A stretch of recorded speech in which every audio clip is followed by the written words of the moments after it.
नमस्कार, मी शाहिद खेरटकर सह्याद्री समाचार मध्ये आपल्या सर्वांचं स्वागत करतो। पाहूयात एक विशेष बातमी।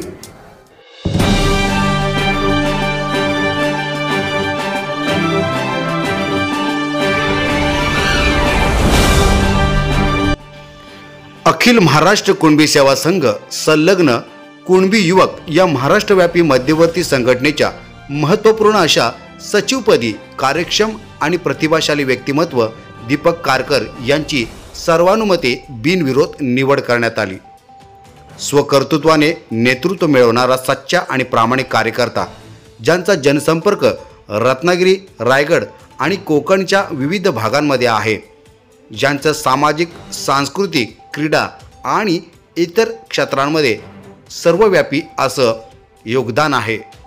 एक प्रभावी असा वक्ता, निवेदक आणि त्याचबरोबर एक हाडाचा पत्रकार, लोकशाहीचा चौथा स्तंभ म्हणून ज्यांनी खऱ्या अर्थानं स्वतःला सिद्ध केलेला आहे, असे दीपक कारकर यांना या पदावरती पाहून अनेकांना आनंद झालेला आहे।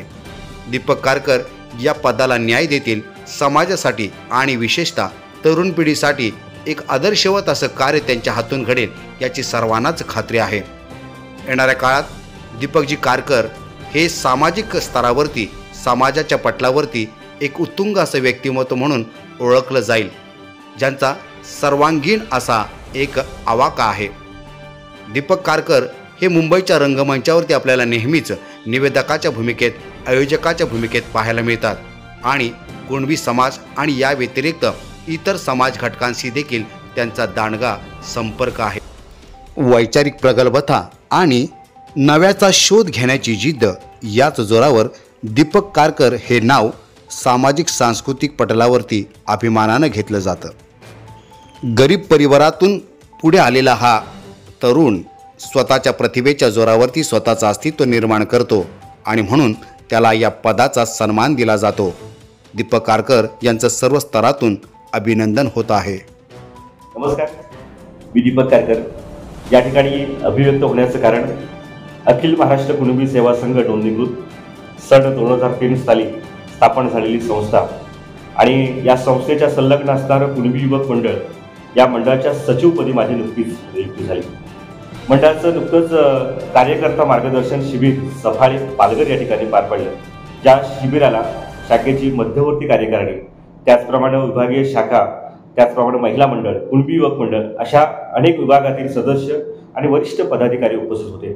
त्यांनी माझ्यावरती विश्वास दाखवत त्यांनी माझी या सचिवपदी नियुक्ती केली आणि खऱ्या अर्थानं मला कला, क्रीडा, सामाजिक, शैक्षणिक, सांस्कृतिक अशा क्षेत्रामध्ये काम करण्याची आवड आणि निश्चितपणे हे पद मिळाल्यानंतर या पदाला मी एक साजेस, पारदर्शक आणि न्याय देण्याचं काम निश्चितपणे करेन।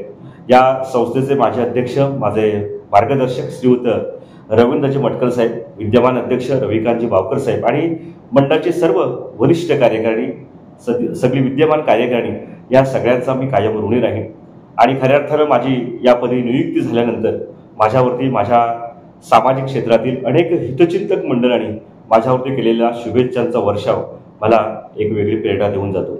आपला सगळ्यांचा मी कायम ऋणी राहीन। आपल्या ह्या शुभेच्छा मला एक वेगळी ऊर्जा देतात। आपले हे प्रेम, आपले हे आशीर्वाद माझ्यासोबत कायम पाठीशी राहोत अशी या ठिकाणी आशा, सदिच्छा व्यक्त करतो आणि आपल्या सगळ्यांना मनापासून धन्यवाद देतो। धन्यवाद।